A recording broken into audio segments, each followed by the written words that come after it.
23ನೇ ತಾರೀಕು ಹುಮ್ನಾಬಾದ್ ಟೌನಲ್ಲಿ ಆಗಿದ್ದು ಒಂದು ಕಳ್ಳತನದಲ್ಲಿ ಒಂದೇ ಮನೆ ಹೌಸಿಂಗ್ ಕಾಂಪ್ಲೆಕ್ಸಲ್ಲಿ 4 ಮನೆಗಳಲ್ಲಿ ಕಳ್ಳತನ ಆಗಿರ್ತದೆ.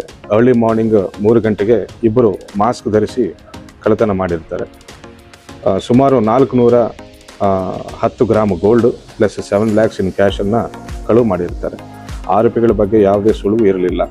ಇಬ್ಬರು ಕೈಗೆ ಮಾಸ್ಕ್, ಗ್ಲೌಸ್ ಪ್ಲಸ್ ಫೇಸ್ಗೆ ಮಾಸ್ಕ್ ಪ್ಲಸ್ ಸಾಕ್ಸ್ ಹಾಕೊಂಡು ಬಂದಿರ್ತಾರೆ. ಕೇವಲ ಒಂದೇ ಒಂದು ಕಡೆ CCTV ಫುಟೇಜ್ ಸಿಕ್ಕಿರ್ತದೆ. ಆ CCTV ಫುಟೇಜ್ ಫಾಲೋ ಮಾಡ್ಕೊಂಡು ಹೋದ್ರೂ ಯಾವುದೇ ಸುಳಿವು ಇರಲಿಲ್ಲ. ಆದರೆ ನಮ್ಮವರು ತಾಂತ್ರಿಕವಾಗಿ ಟೆಕ್ನಿಕಲ್ಲಿ ಕೇಸನ್ನು ಕ್ರ್ಯಾಕ್ ಮಾಡಿ ಇಬ್ಬರು ಆರೋಪಿಗಳನ್ನು ಪತ್ತೆ ಮಾಡಿ, ಒಬ್ಬರು ಬಿಜಾಪುರ್ಗೆ ಸೇರಿದ್ದ ಉಮೇಶ್ ಅಂತ ಪತ್ತೆ ಮಾಡಿದ್ದಾರೆ. ಇನ್ನೊಬ್ಬನು ಹುಸೇನಿ ಗೈಕ್ವಾಡ್ ಅಂತ ಶೋಲಾಪುರದವನಂತ ಪತ್ತೆ ಮಾಡಿದ್ದಾರೆ. ಸುಮಾರು 120 ಕಿಲೋಮೀಟರ್ ವ್ಯಕ್ತಿ ಎಲ್ಲಿದ್ದಾನೋ ಗೊತ್ತಾಯಿತು, ಬಿಜಾಪುರ ಇಂಡಿ ಕಡೆ ಇದ್ದಾನಂತ. ಬಟ್ ಬೆಳಗಾವಿ ಕಡೆ ಮೂವ್ಮೆಂಟ್ ಮಾಡ್ಕೊಂಡು ಹೋಗ್ತಿರುವಾಗ ನಮ್ಮ ಇನ್ಸ್ಪೆಕ್ಟರು ಕಾರಲ್ಲಿ 120 ಕಿಲೋಮೀಟರ್ ಆ ವ್ಯಕ್ತಿಗೆ ಚೇಸ್ ಮಾಡಿ ಹಿಡಿದಿದ್ದಾರೆ.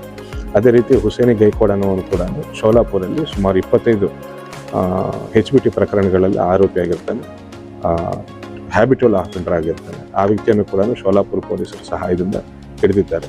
ಹಿಡಿದು ಸುಮಾರು 285 ಗ್ರಾಮ್ಸ್ ಆಫ್ ಗೋಲ್ಡನ್ನು ರಿಕವರಿ ಮಾಡಿದ್ದಾರೆ. 5,80,000 ಕ್ಯಾಶ್ನ ಕೂಡ ರಿಕವರಿ ಮಾಡಿದ್ದಾರೆ. ಈ ಎಲ್ಲ ಪತ್ತೆ ಕಾರ್ಯಾಚರಣೆಯಲ್ಲಿ ಭಾಗವಹಿಸಿದ್ದ ಸಿಬ್ಬಂದಿ ಅಧಿಕಾರಿಗಳಿಗೂ ಕೂಡ ನಾನು ಧನ್ಯವಾದಗಳನ್ನು ತಿಳಿಸ್ತಾ ಇದ್ದೇನೆ. ಹಿಂದೆ ವೈರಲ್ ಆಗಿತ್ತು CC ಕ್ಯಾಮೆರಾ. ಹೌದು, ಅದೇ. ಎಸ್.